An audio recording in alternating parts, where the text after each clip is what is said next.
Hey, everybody, grab your goat, grab a drink, a big one, and get ready to cringe because it is time for Witch's Movie Coven. We have a very special movie for you today. We have the blood orgy of the she devils.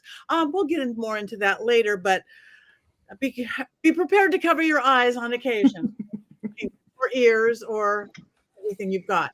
My name is Patti Negri. I am one of your hosts. You might know me from Ghost Adventures or from the Witching Hour or from conventions across the world or from my goats and being right here with my favorite coven of all, the Witches Movie Coven. Let me introduce you, or let me pass you on to my co-host, starting with the lovely Courtney. That's me, Courtney Buckley. I am Ghost Bait on Scared and Alone. I have come prepared tonight to have a lot of opinions, obviously. But today, if I can, just real quick, is a very special day for me and my family. It is World Autism Acceptance Day. So I would just like to specifically, if I may, wish Nathan a happy World Autism Acceptance Day because it is one of his favorite days. And I love that. So if you want any more information, there's a link down there that is for autistic people by autistic people. So there's some really great information there, and check it out. And we love it. Big part of our lives. Thank you. And moving on to Richard-Lael. I am Richard-Lael. Richard-Lael is one name, not two. If I were Richard, I would be a. That's right. I am known as the gentleman psychic. I'm a psychic and medium. I used to be a psychic in a small, but I gained some weight. But I'm working on that because I joined the gym. Yes. And you can find me on some Ghost Adventures. You can find me at University of Magic. I am so easy to find. And tonight I have Black Phillip. I have Philip. And I have my screwdriver. Oh. It's not a Phillips screwdriver, but it's a screwdriver. Perfection. Thank you. I think, well, I hope you brought enough to share. Please. Moving on. With the golden locks sitting next to me, the wonderful Jason Mankey. I'm Jason Mankey, whiskey enthusiast, and boy, did I need whiskey for this film. This is my latest book, High Priest, a biography of Raymond Buckland, that will be out in another month. Yay. So happy to be here with our whole coven. It feels like it's been forever. It does. And moving on, and last and never, ever least, Heather Greene. The amazing. Hi, I am Heather Greene, and I am the author of this Black Phillip Needs to Get Out of the Way, Lights, Camera, Witchcraft, A Critical History of Witches in American Film and Television. And tonight's movie is in my book. Yes, it is, believe it or not. And I am also an author. I'm also a journalist. I cover occult as well as an editor at Llewellyn Worldwide. And I'm glad to be back here with all of us together to talk about this wonderful, amazing movie that we're going to enjoy. Exactly. We're hoping you all watched it and hope you all watched the right one. And just in case somebody didn't watch it, Richard-Lael, do you happen to have an unbiased synopsis of this lovely And how? Seatbelt yourself in now. So here is my take. It's an all-girl school, which is headed over by Supreme Witch Mrs. Garrett. And in this girls' school of witches, there is, of course, the rich blonde one named Blair. There is the black one named Tootie. And then there is a lesbian named Jo. And you take the good and you take the bad. And then these are, I guess, the facts of life, I suppose. That's what it kind of reminds me of. I mean, what is the plot of this film? I have debated all day long. I initially decided that I was going to get on and just recite a recipe because at least a recipe makes sense. But I really don't know what to tell you. If you haven't seen tonight's film, the best thing I can tell you is just watch it, because I don't know what to actually tell you on tonight's film. Apparently, there's a witch who kills people indiscriminately. Why does she kill men? I don't know. She's the she-man woman, man-hater. I don't know. Yeah. And then there's this religious fellow who is an atheist. And then the witches call upon Adonai, the tetragrammaton, that is God, to summon demons. And then Grand Witch turns into a black cat, and then eventually into a bat when everyone is dead because the atheist has telekinesis or something. That's about all I got out of it. I think you summed it up well. This Very- is the most nonsensical film we have ever watched in this movie, Coven. Completely. I my head was tilted the entire time. But thank you for that very good, very clear synopsis. But just in case somebody wants a little more information, and we do hear it's in our book, Heather, do you have 5 things we really, really need to know about this film? Well, yes, I can definitely find 5 things to know about this film. The movie, we'll talk about that. The director, and then what exactly is exploitation? And then number 4, context and themes for number 5. So first, the movie. This is, if you didn't guess, a very low budget film. Never. You never would have guessed that. And it released in 1973 by Occult Films. This was created by Ted Michaels, and it's about 73 minutes long, which I'm sure Jason is going to think is 73 minutes too long, or maybe 74 minutes too long. It was interestingly re-released finally to video. It took this long in 1988. That was a very long amount of time for a movie to be released to video at this time, day and age. But it took that until 1988. But it had a new title.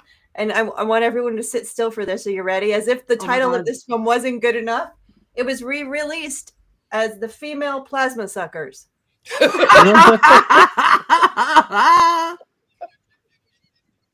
Am I missing something in the movie?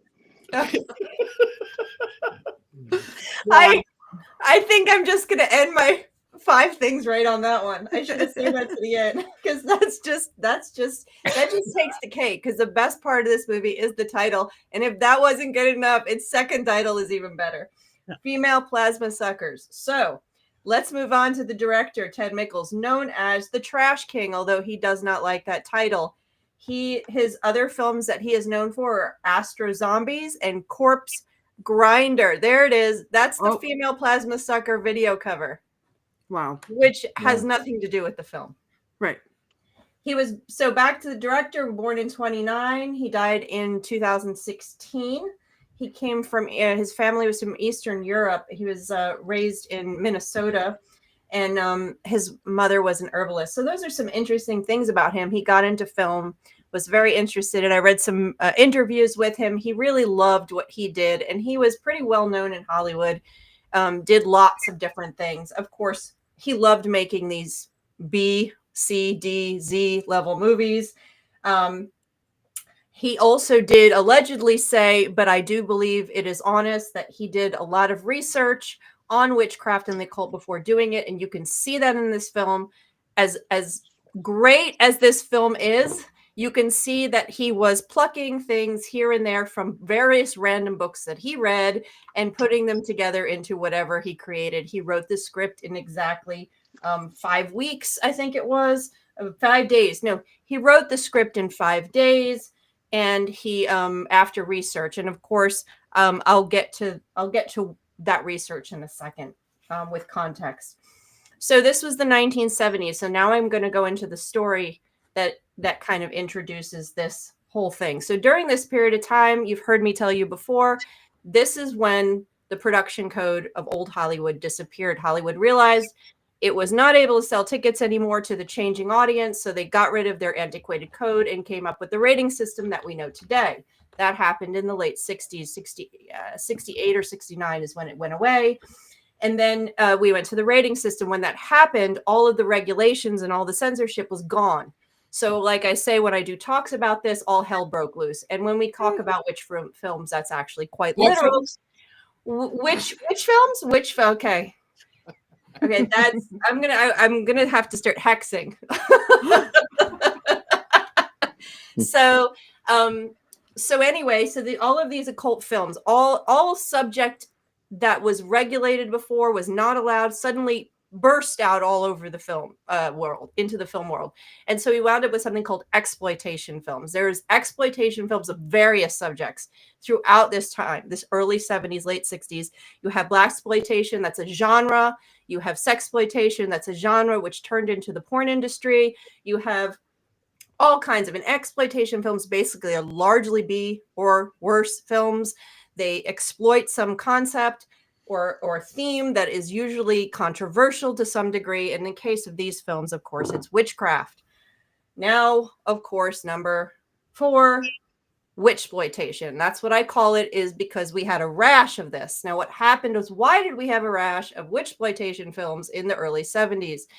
Couple reasons. One, success of Rosemary's Baby, which was really the last of the witchcraft films that was made underneath the code. So they pretty much told the code people they can pound sand, they're doing whatever they want. The code went away, and all of a sudden the success of Rosemary's Baby led to just hundreds, or I don't know if it's hundreds, I'm exaggerating, perhaps lots of witchcraft occult related films through the early 70s and then petering out into the late 70s. We've watched some of those.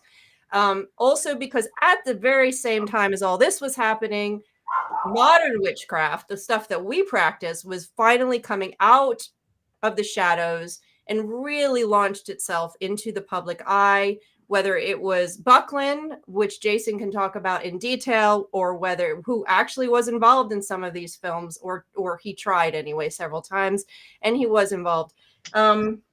Or whether it was Paul Huston's book, which is often cited in these films, or whether it was actually Anton LaVey, who was actually present in Hollywood, and a lot of people were interacting with his work, or anything else was available, zines or anything. If all this material was available, that's probably what the director was pulling from when you look at the mishmash of stuff that he was using in this film, all lumped together. People were interested in the occult, in the new age, in all kinds of spiritual stuff, and he just like took it all in because it was all available finally. So you have this mishmash of cultural revolution, the emergence of the witchcraft community in modern day, as well as the end of censorship. People were loving it, and that's how this lands. And of course, we have a rash, and I'm just going to read you some titles. We already looked at Necromancy and Hungry Wives. We also have, and we have some pictures of some of the movies. I'm going to read them out.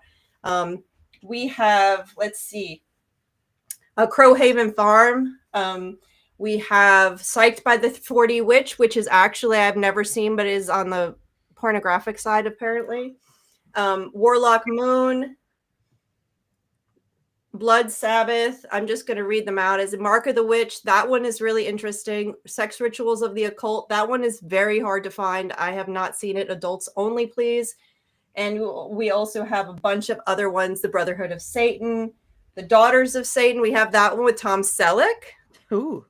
Yeah, you got to watch that one. Simon, King of the Witches, that's one of the more unusual ones. The Witchmaker, pretty interesting. Satan's School for Girls, I think we talked about that one here too. There's a whole bunch of them, and then the pretty much The Witch Who Came from the Sea. No. That's in here too. And these go on into the mid 70s and then start to go off, and then you wind up having Carrie, which is our late 1976. We have a number of teenage ones, and then it's pretty much the end. But that's pretty much what we're talking about here. And I just wanted to highlight some themes in some of these that you can see in this movie, which are kind of interesting. First of all, obviously, the presence of recognizable aspects of New Age practice, spiritual practice, and witchcraft practice put together like a hodgepodge, right? So you have that. You see that in a lot of these films. You also often have in these films some innocent people who find a coven or a community of witches.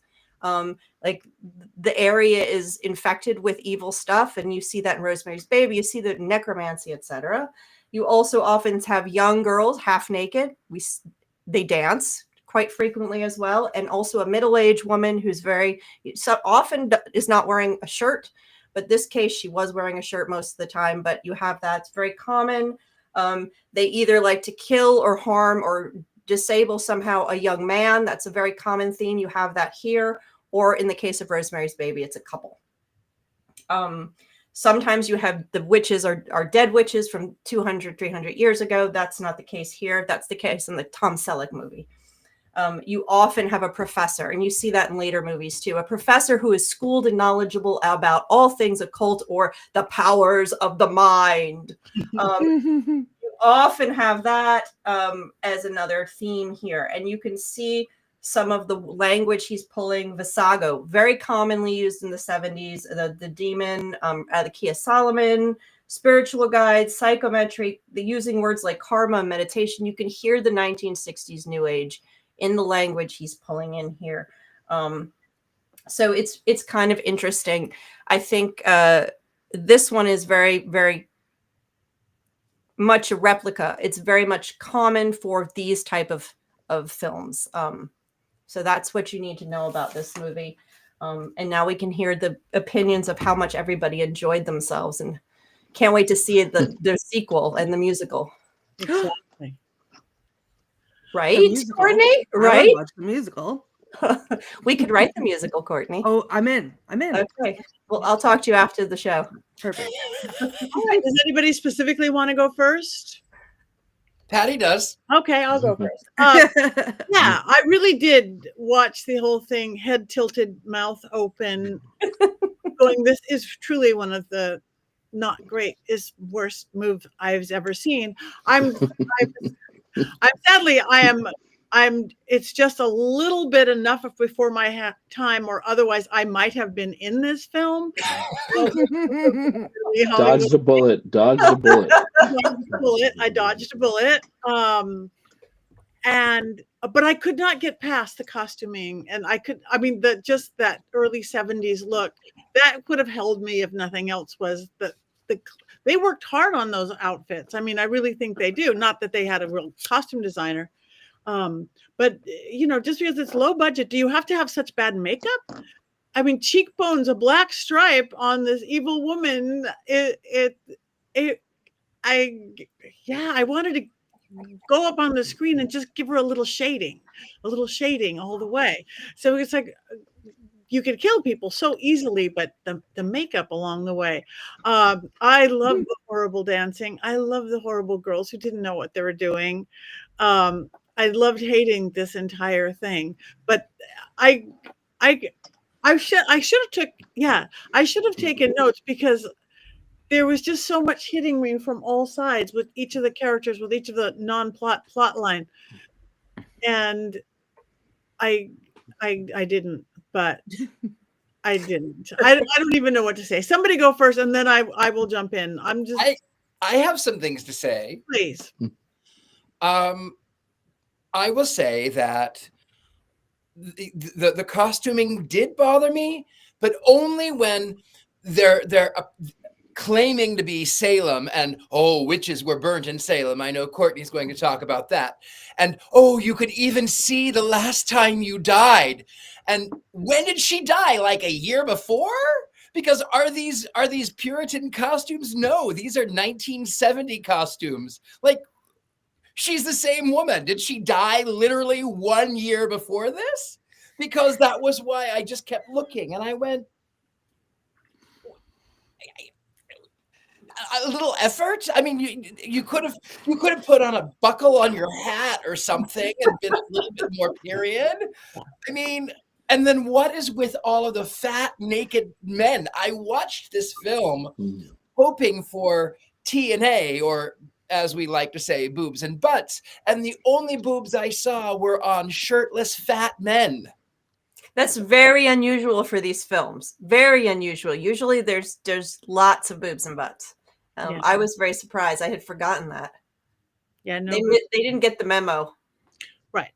Yeah, I agree with you. The costuming, when they went back in time, they were in early 70s clothes. But when they're wearing the date people just crap me up. Their hair, their makeup, those were the magazines I was watching when I was younger than that, but watching them, those crazy reading teen magazine. I was already reading teen magazine, and it was just, we've lost Richard-Lael. Okay, I can't hold it in anymore, so I'm gonna go. Okay. I was able to separate myself. First of all, I had never seen this movie before, obviously. I was very excited because I feel like, Heather, you brought this up once before, and just the title of it alone made me thrilled. I was very excited to watch it. I was very excited that it was only 73 minutes because I felt like that was an appropriate time length for my attention span. However, I was expecting to have references to Salem and burning and whatever, and then be enraged by it. And somehow, I think because of the costuming in that one scene, I was able to separate myself from it because I was like, this can't be Salem. Like, this can't even be remotely pretending to be Salem because they're literally in the same clothes they were in 4 minutes ago. So I did not have to be upset about it. I said, yeah, they did burn people. They absolutely did burn people at the stake for being witches. Not in Salem, but that's not what they're saying here because it can't be. It's Milwaukee in 1970. I don't know, wherever it was, but that's what it was. I agree with Richard-Lael's synopsis in the fact that I have no idea what happened for the entire time, and I was attending, and it was hard, but I was attending the whole time. I will also say, and this may come as a shock, this movie has gifted me one of my favorite scenes in all of movies, which is when it was the Salem one, whatever, and they were like, stone the witch, and then they throw her on the ground and she's screaming like a banshee, and they're throwing rocks at her, right? And then she's screaming, oh my god, I can't even talk about it, it's so funny. And one of the rocks, the big rocks, just smacks her right in the face. And she is like, ah! And then they keep hitting her in the face with the rocks, and they're clearly not rocks. They're clearly like styrofoam. They're like bouncing off of her face. I rewound it, and that's why I was late. That's why, because I was so busy rewinding and watching the rock throwing scene over and over and over again. No idea what happened in the rest of the movie. All I know is that I laughed until I cried watching the rocks bounce off of her face. That's where I'm at.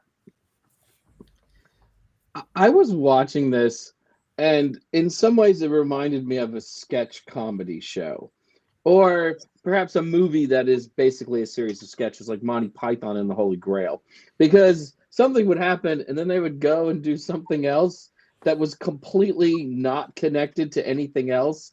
And it was like the guy who wrote this was, I want to put this in my movie, and I want to put this in my movie, and I want to put this in my movie. And I have no care in the world whether or not it actually all goes together.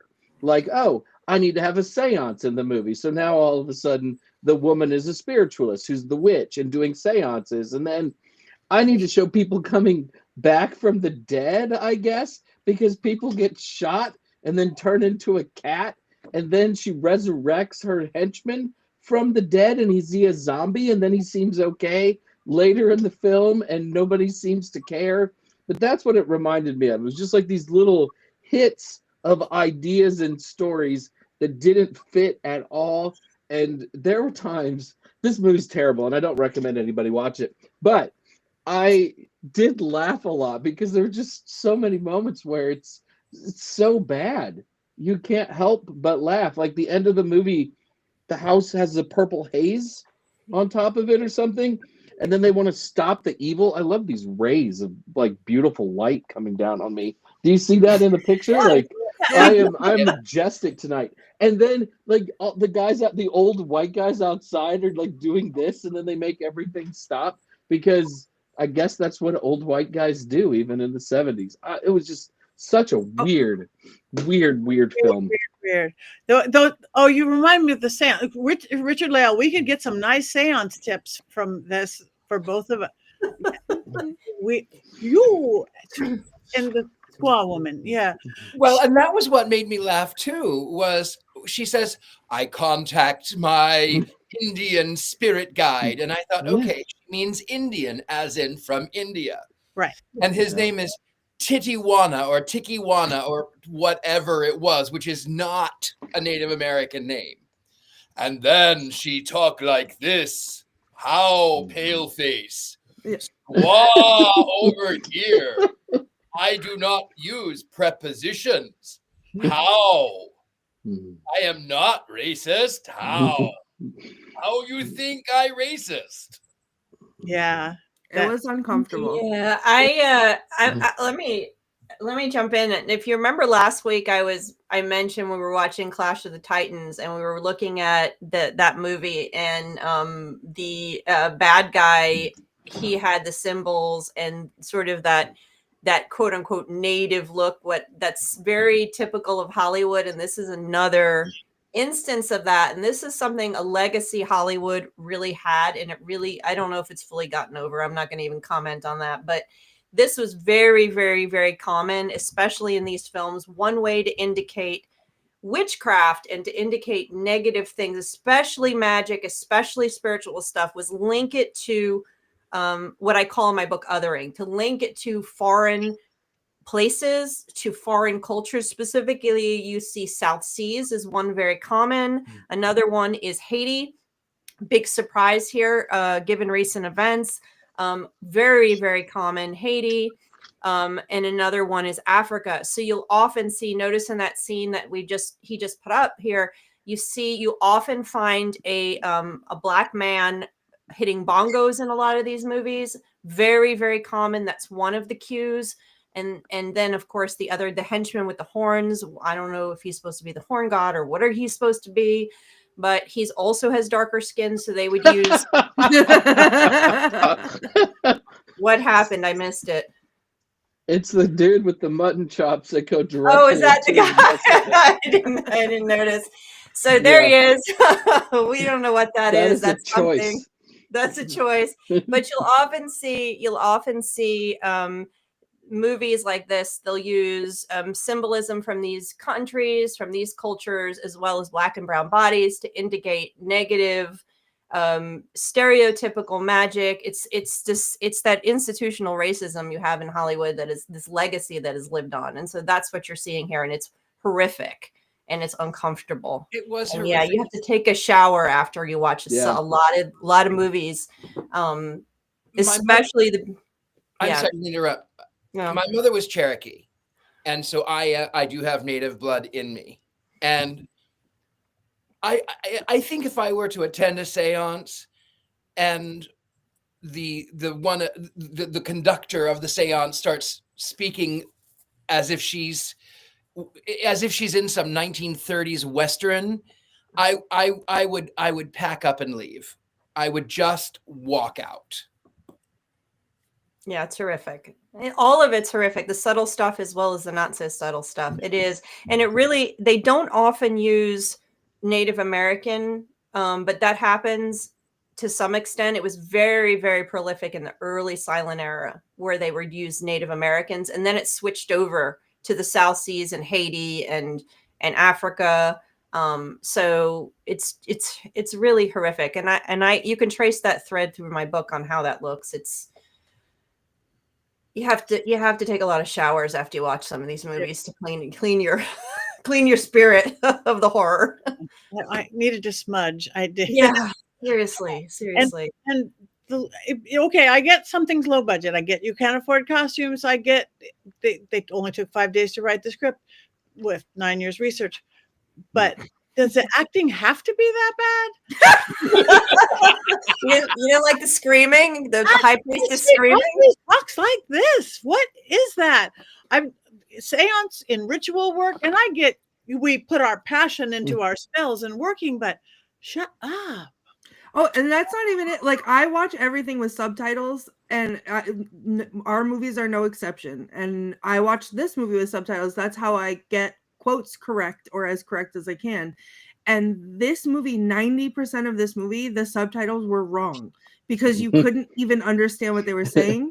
Like I could, but like they were talking either so fast or with such a weird voice that it was getting half of the words wrong.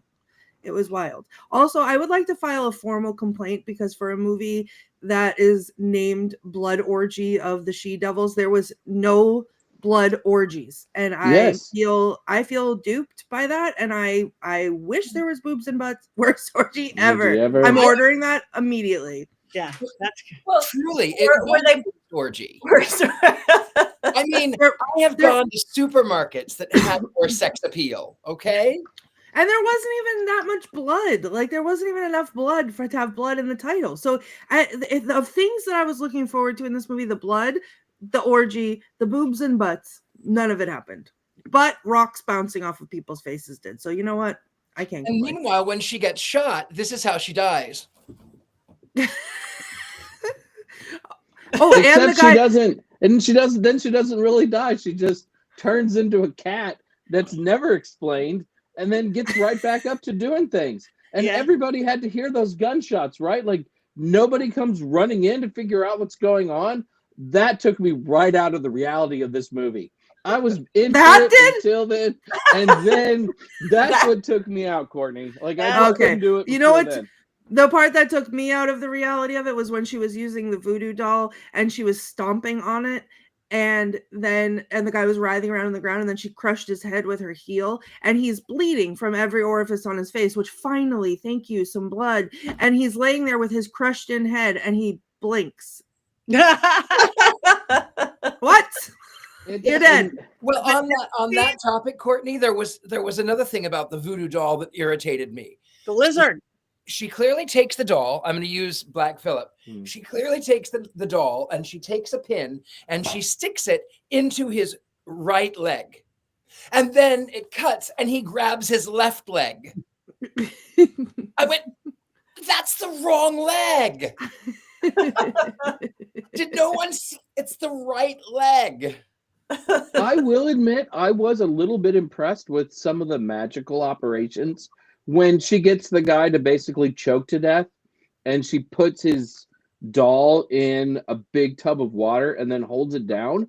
That's like a good example of sympathetic magic. I don't think it would ever work that quickly, but I was like, this is his 5 years of research right here. He got this thing right. This one thing. That was maybe the only scene in the whole movie I was impressed with, but it did show some understanding of sympathetic magic, and I'll give them props for that. Those were very cute puppets, though. They were puppets. She worked really hard. I just kept wanting to save the lizard. I don't think that they had the Humane Society back then that watching animals, because I'm sure that lizard is not alive any longer. And the death scenes, oh my God, the death scenes are straight out of a bad murder mystery. The live kind of murder mystery that I used to do, the really bad one. Oh. They had to work hard to be that bad. Go ahead, Heather. Sorry. I was going to say this whole film was shot in a castle in California. I forget the name of it. I'm not sure if you guys know, but almost all of it was shot inside this castle in California. Castle Grayskull. No, it was not Castle Grayskull. I did.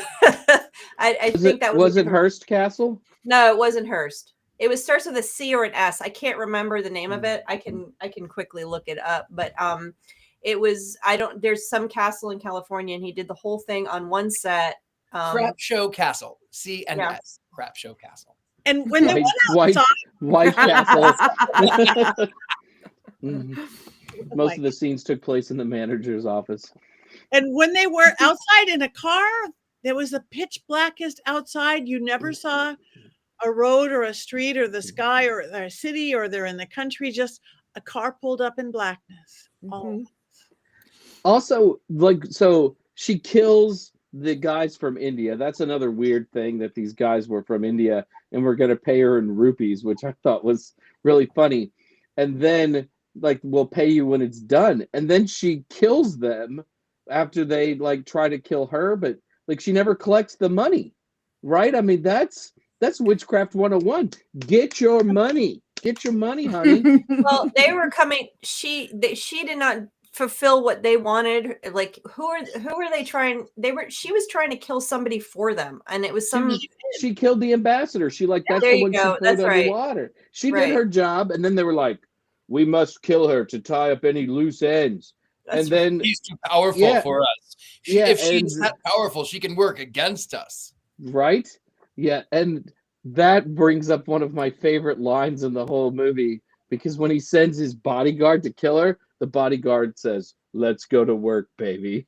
And I that was so funny that I had to like write it down, make sure that I brought it in. But like, she should have just killed the bodyguard, and the other guy would have known, and then she would have gotten her money. But no, she just kills the other guy.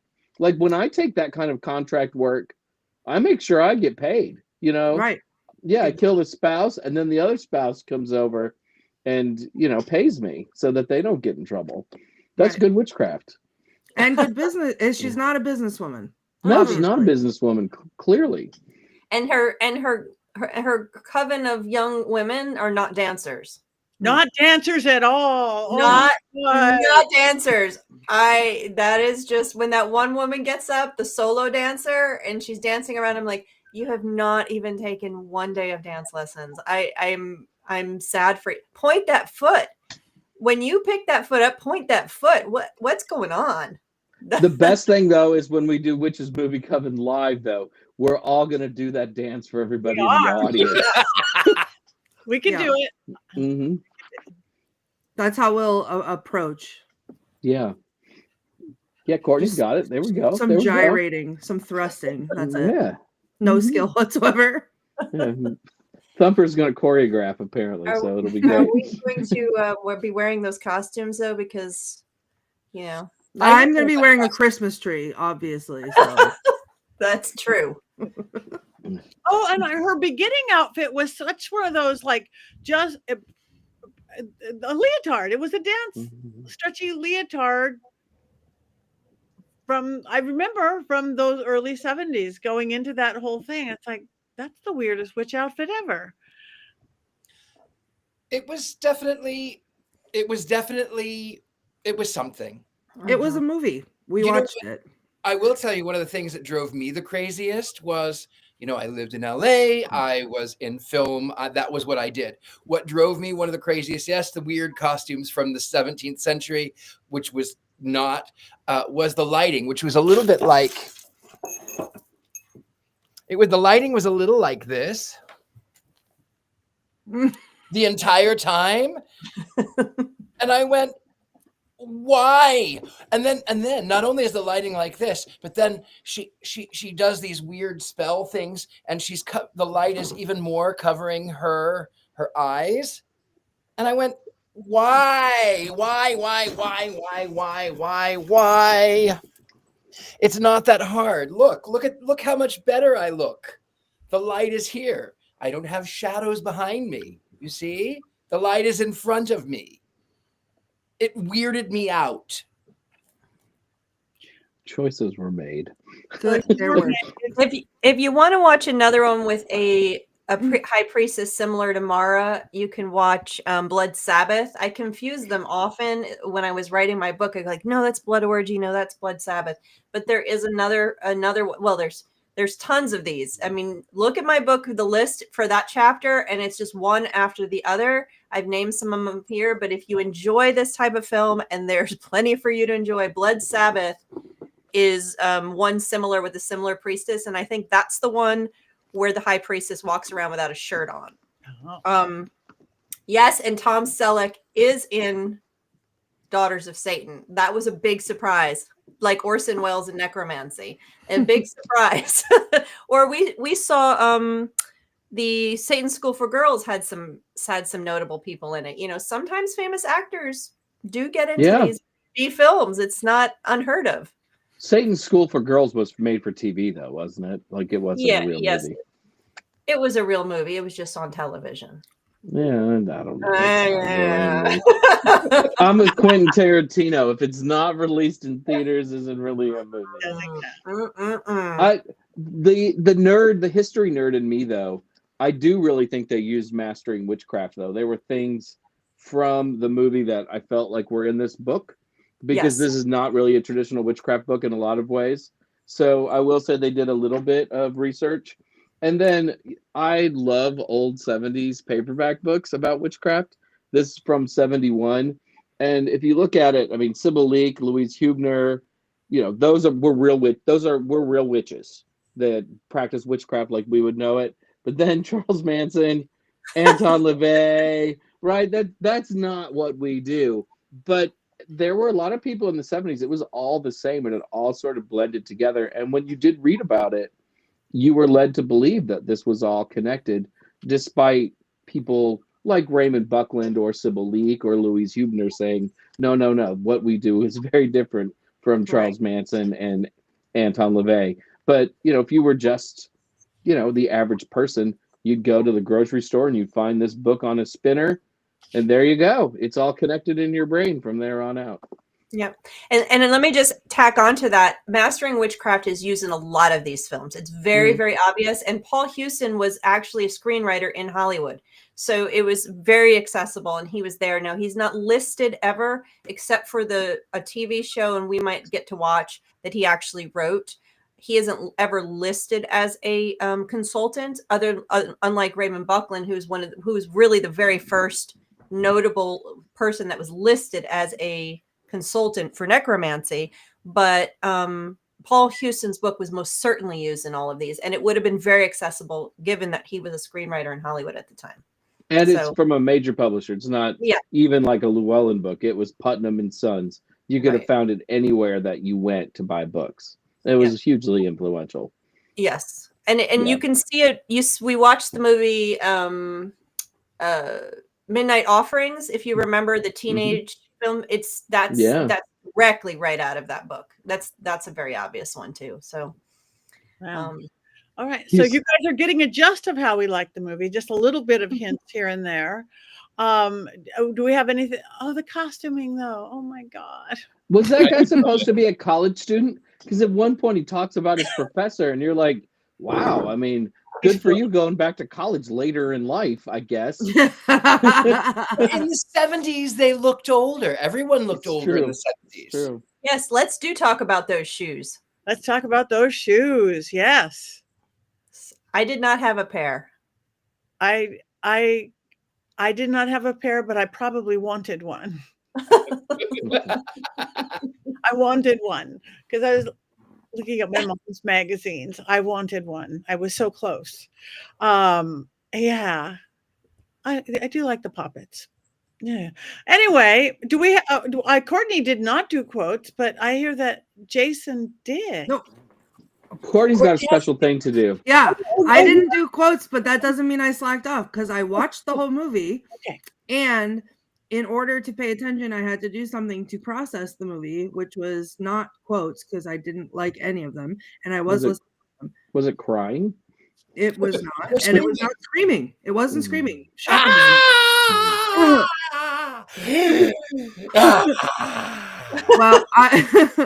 I would like to invite everyone on panel and in the comments to play a game of Never Have I Ever with me.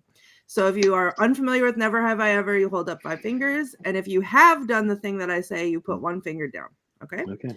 So first one, never have I ever performed a racist rendition of an indigenous person in order to tell someone not to get on a plane. Wait, which one's which? So you put it down if you've never, right? If you put it down if you have done that. Oh, no, I haven't. So please don't put one down, anyone on this panel. Okay, beautiful. Next, never have I ever made screaming orgasm noises while channeling my ancestral aunt Jessica.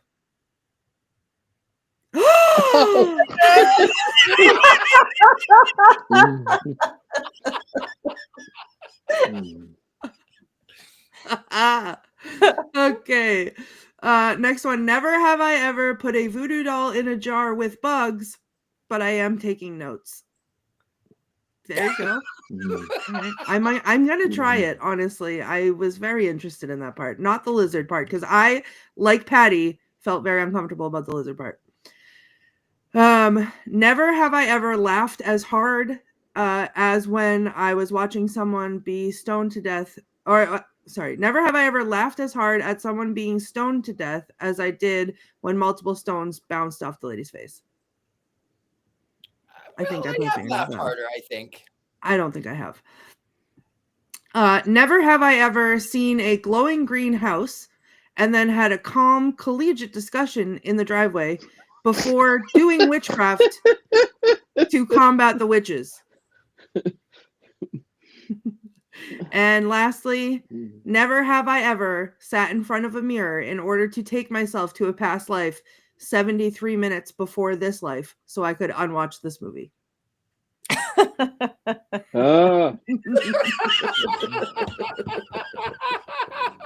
Very good. I don't know who wins, but I think it's Richard-Lael. So, I really do want to learn those dances. I know we can do them. I know we can do them. Yeah. For sure. The skipping. All right. So now we are moving on. Mr. Mankey, do we have a magnificent Mankey movie minute, perhaps? I don't know if it's magnificent, but we've got something. So Kind of like the movie. Right. yeah, like something. Like, is it a movie? Is it something else? I'm not sure. This movie reminded me of a lot of things, but when I was in high school, I was thinking back to that. I was always baffled by the idea that a negative times a negative equals a positive. I would ask my algebra teachers to explain this idea to me, and they always said it was too complicated. When I was in college, I tried to put the idea of a negative times a negative equals a positive to good use. There were times when I wouldn't pay a bill, and a bill is essentially negative money, right? Well, I wouldn't pay the bill, but multiplying it 6 times by letting the bill go unpaid for 6 months never resulted in a positive outcome. It all just ruined my credit score for many, many years. Over those many, many years, I've always hoped to stumble into a movie where a negative times a negative would equal a positive. Imagine something that is so bad, it suddenly becomes good. That is what I wanted Blood Orgy of the She-Devils to be. But just like an unpaid bill, the movie only got genuinely worse the more I watched it. I will give this movie some credit. It was bad in ways I did not expect any movie to be bad. I was horrified to watch a witch channel a Native American spirit, and for that Native American spirit to sound like Johnny Depp in the Lone Ranger movie. Hearing "You burn 'em hair in fire" and "Shiny bird across big water, you die in big water" were simply not on my bingo card today. And also, Native Americans knew what the ocean was 200 years ago. Jesus Christ, that was insulting. To the person who wrote this movie, just let me say, "White brave not speak truth," which is an actual line from this film. Speaking of white brave not speaking truth, while researching this film, I came across a quote from its director/screenwriter, Ted Mickles. "I did about a 3-year research on witchcraft. Everything from psychometry to the study of great witches of the past and the mysticisms that concern witches and sorcery. I wrote this after I went to seances. Usually when I write a script, I try to isolate myself from everything and everybody. But would you believe, after 3 years of research and notebooks full of material, I wrote the script in 5 days. It's the only movie I've ever made where I did not change one word, not one of the dialogue or the story. I didn't add or delete anything. I did it precisely as I wrote it." All right, Ted, I know I'm talking to your ghost here because you're dead. But did you really do a 3-year deep dive into witchcraft and accumulate notebooks full of material? It's okay if you didn't. It was the 70s, and I'm sure you were up to your ears in cocaine and crabs. I would have been. And you wrote this whole script in 5 days? Wow. Maybe you should have taken a bit more time with it. I know you had to get back to the crabs and cocaine. It's cool. As I said, I would have done the same. But you really should have deleted several words of dialogue and changed countless parts of the script. It also could have used a complete rewrite. I love how the end of the movie is just some old white guys and pray in front of a house, which results in everyone in the house dying. That's Oscar material right there. But perhaps the worst part of all of this, you in your hurry to get back to your cocaine and your paramours and the paramours that gave you crabs, you lied to me and your movie audiences. There were no orgies here. And when the head witch says, strip your garments, the garments were not stripped off. The only bigger lie in movie history is the never-ending story, which indeed had an ending. So what do we make of Blood Orgy of the She-Devils? Clearly not much. I'm just looking for someone to blame for the 90 minutes of life I lost earlier today. It's easy to blame Heather. She wrote the book that should have steered us clear of this abomination before the gods. But I think it was Richard-Lael's week to pick the movie. Fault also might lie at the feet of our producer, Rob, who suggested this film, or perhaps Patti, whose text response to a poster of the film was, oh my, how fun. Truth be told, there was no fun to be had, or any boobies either. No boobs and butts, no boobs and butts. There were absolutely no boobs and butts. Jason was disappointed. Beautiful. Yay! That was a good one. Cocaine and crabs. Mm. Okay. We have one thing to do left. I don't know if there's any more discussion to be had. But we should, everybody out there, we need your opinion on it. We do hope you watched it. If you didn't watch it, you've almost watched it by listening to all of us. Yeah. One's up, one's down.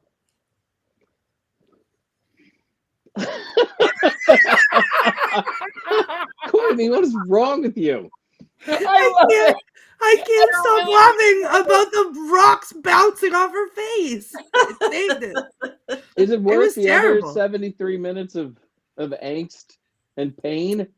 Yeah, because I think I was able to pay attention because I sat there the whole time going and trying to figure out what was happening. So sorry, I was on board. Well, we've got up from Richard-Lael, up from Courtney, a neutral from a down, a neutral from Heather. Neutral, yeah.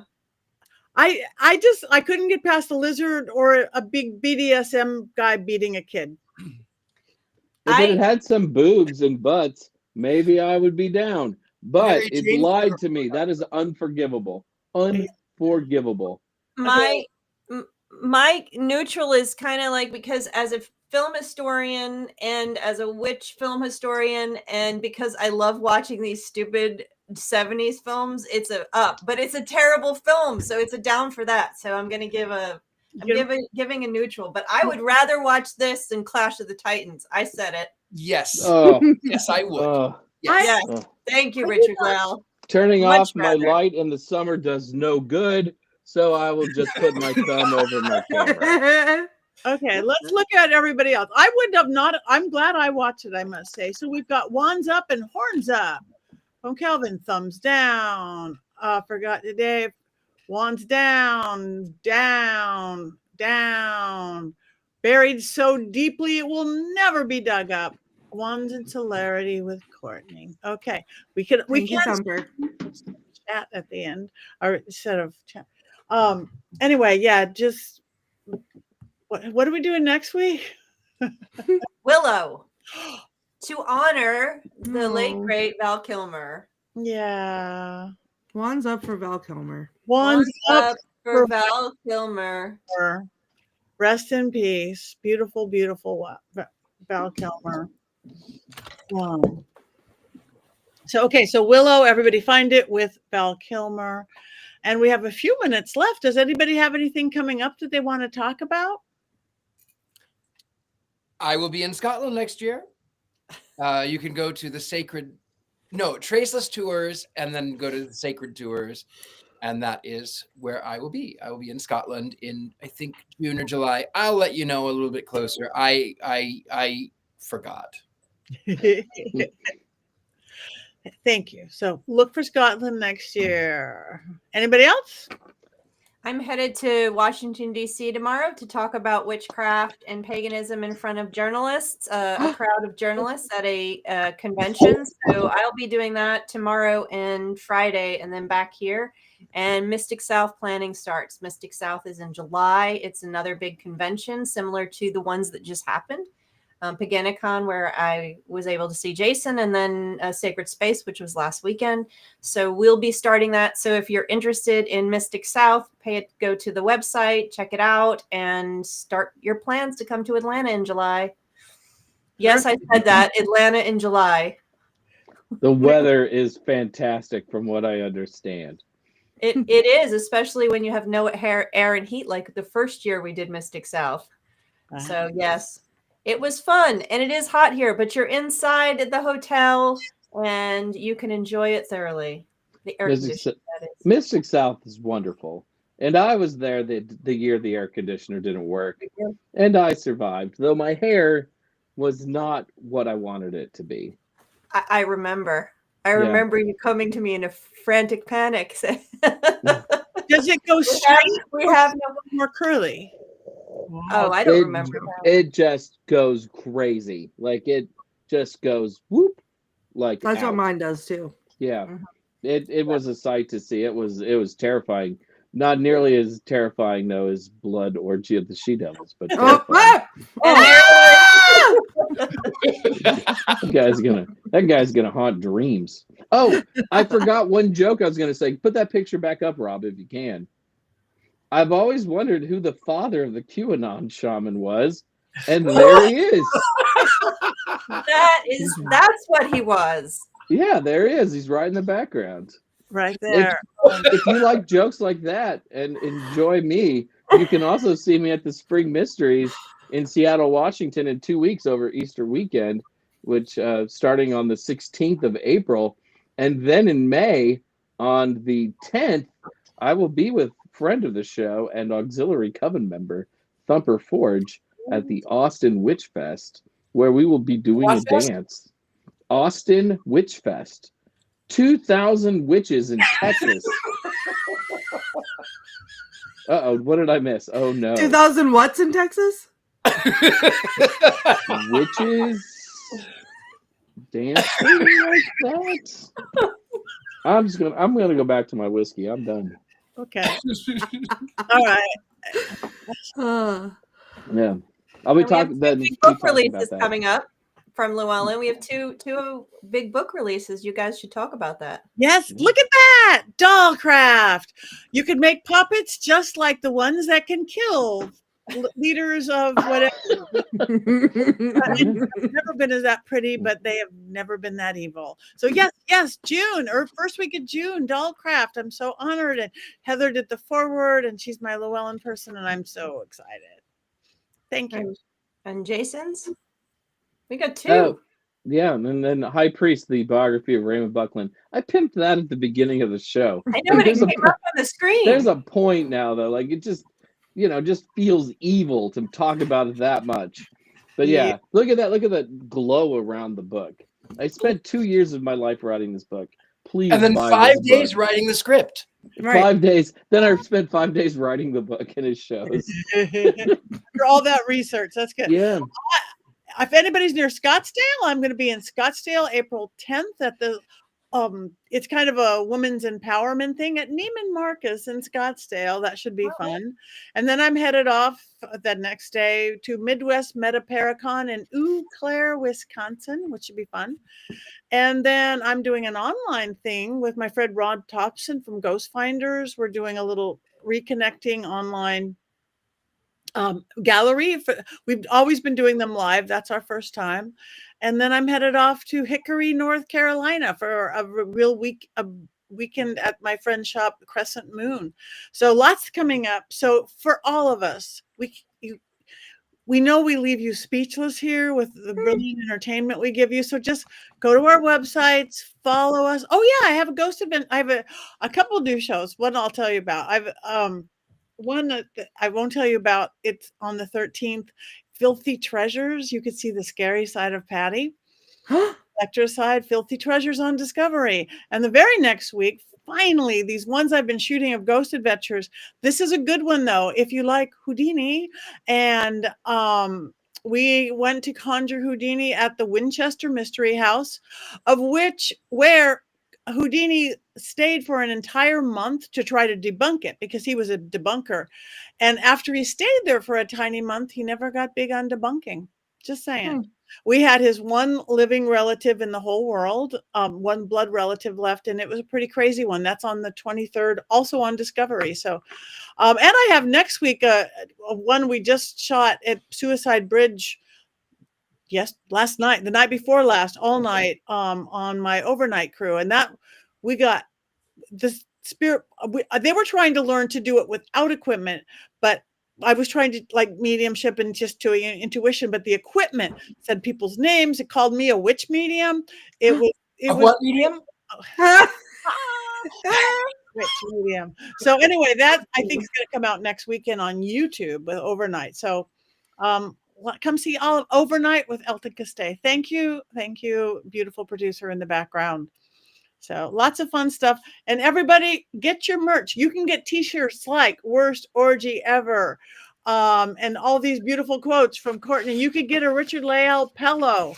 You could get I wish I wore t-shirts because I'm wearing the sweatshirt version of that right now. Hold on. I don't know if you can see it. Let me try, but it says it on the back. It does. It is beautiful. So just go to mysterycontrol.com and you could get merch, including, I think we can get Black Phillips. You can get Bling Phillips. You could have some amazing jewelry for you and your goat to share.